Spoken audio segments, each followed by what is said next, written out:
That is not a fucking person! What do you see? Kane Pixels just recently uploaded a new lengthy Backrooms video titled Backrooms Pitfalls, where the cameraman called Marvin enters new uncharted territories in the Backrooms accompanied by 3 crew members when he accidentally falls through a pit, facing a horrifying entity that he could only face in his worst nightmares. That is not a fucking person! Hi folks, I'm R and welcome to this video. Make sure to send me your short horror video suggestions on Twitter, which I could cover on the next videos.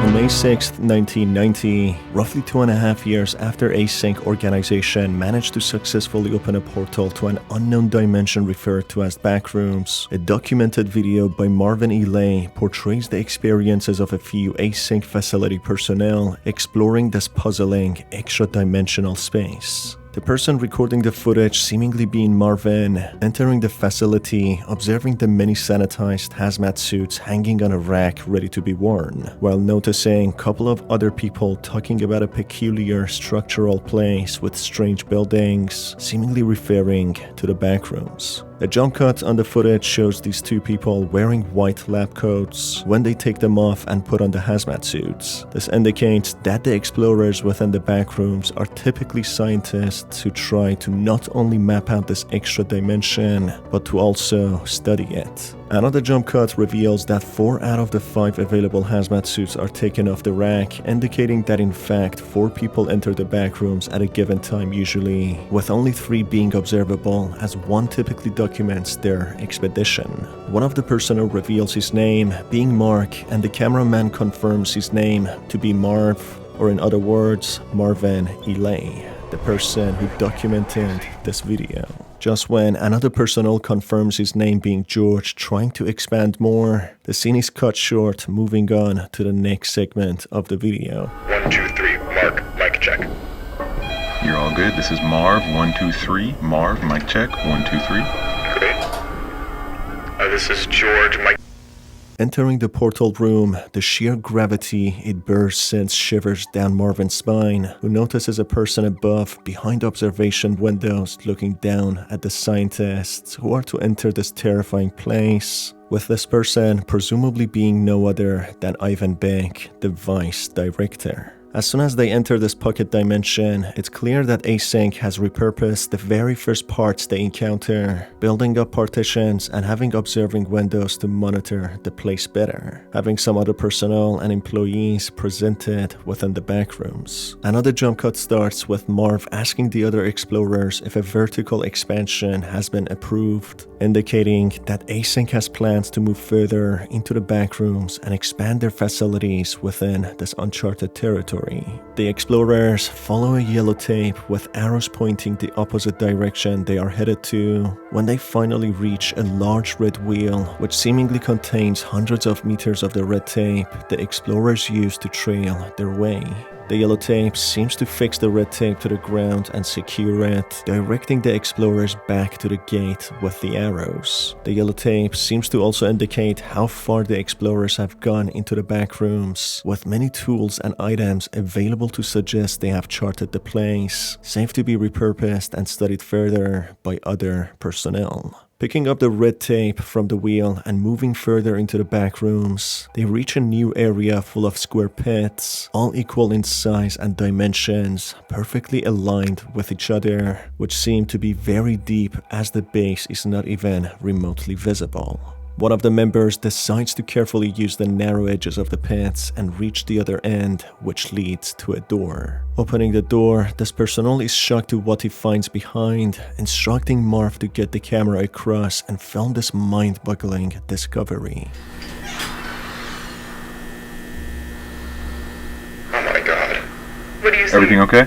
As Marvin tries to cross the pits, a glitch on the camera causes him to get spooked and trip down a pit, tumbling down, finding himself in a new area. Pausing the glitch at the right moment, a writing appears reading, "While data could be inferred from these readings, nobody knew what would actually be found on the other side. This creepy text seems to somehow suggest that the backrooms caused a glitch in time and space, as if communicating with Marv from future. But the eerie nature of the text seems to come from no other than the person documenting the expedition, Marvin E. Lay, which could mean that the backrooms caused a tear in space and time, leading to a recorded statement Marv is to yet make in the future to be transferred to him in the present as a glitch on his camera footage. Marvin luckily doesn't sustain any major or debilitating injuries from the fall, as the pit was designed in an angle, not being a direct, straight fall. Marvin can still use his comm system and communicate with his team members, describing the place that he is in. Can you describe your surroundings?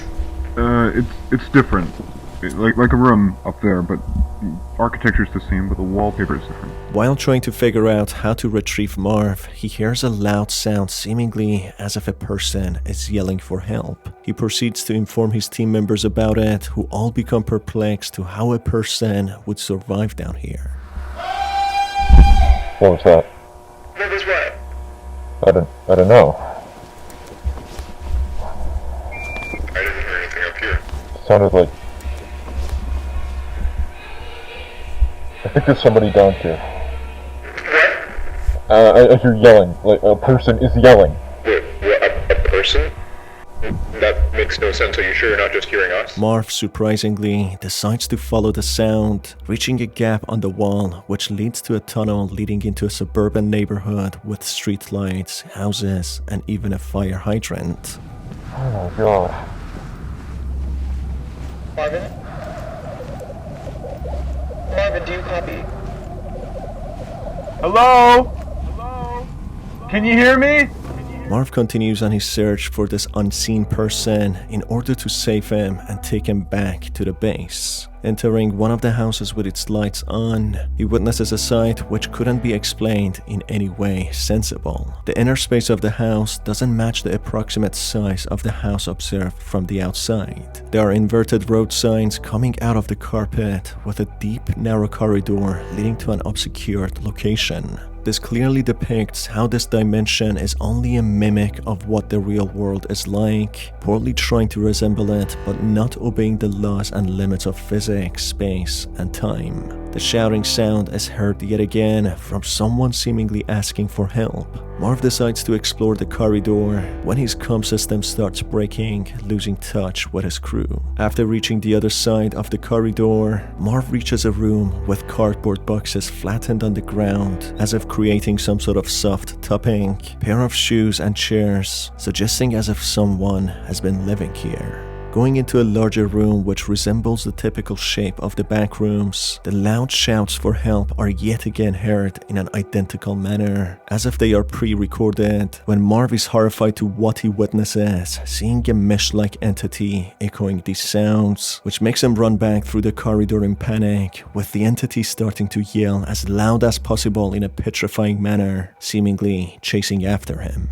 It's not possible.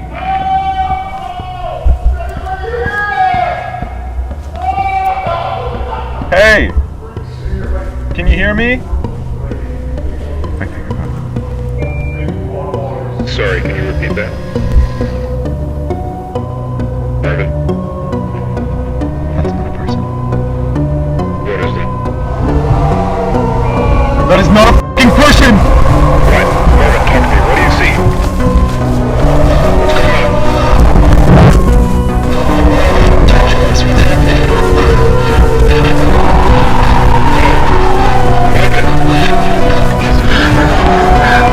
George, come in. George, it's an idiot. Marvin, what's going on?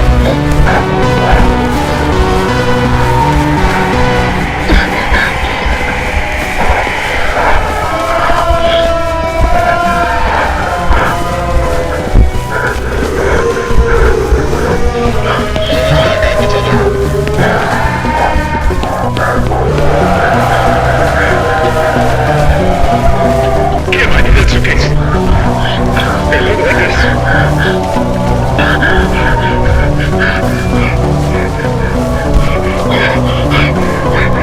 George. Okay, send it down! Check our end. Gonna take a moment. Grab it like, yeah, grab it.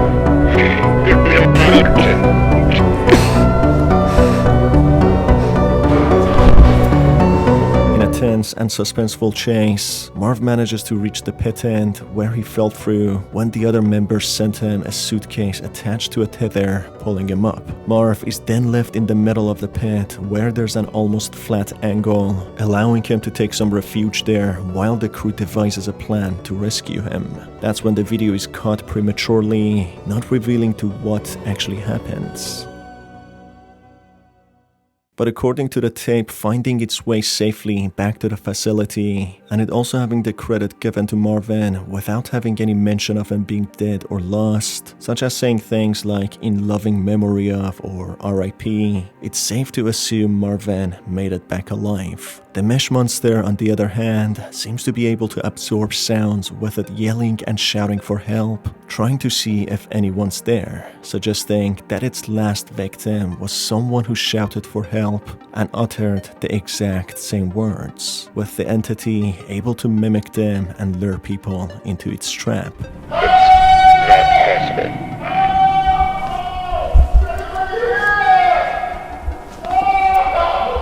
It seems the explorers of Async have managed to map out a considerable part of the Backrooms, but even with that, they only managed to just reach different levels and find any sign of entities dwelling within it. This entire project is overseen by Ivan Beck, who seems to want to expand the findings and understand Backrooms better. It's not very clear what one of the members saw behind the door across from the pit room, but from the green ground and the bright atmosphere, it seems to have been a park or outside with a sunny weather. We know in the next few years, Async expands their project a lot more and repurposes the rooms in this dimension, which corresponds with many people going missing and no clipping into the Backrooms. What is not very clear is whether Async is intentionally causing people to no clip into the Backrooms so they can be studied, or if they lost control, leading to disappearances happening, becoming more relevant in 1996. Kane Pixels really had me at the edge of my seat with this video, especially at the chase scene. Even though a completely unreal fictional character, I'm really glad that Marv made it out alive. That's it for this video, folks. I really hope that you enjoyed it. If you did, you can stay tuned by hitting on the notification bell and the subscribe button.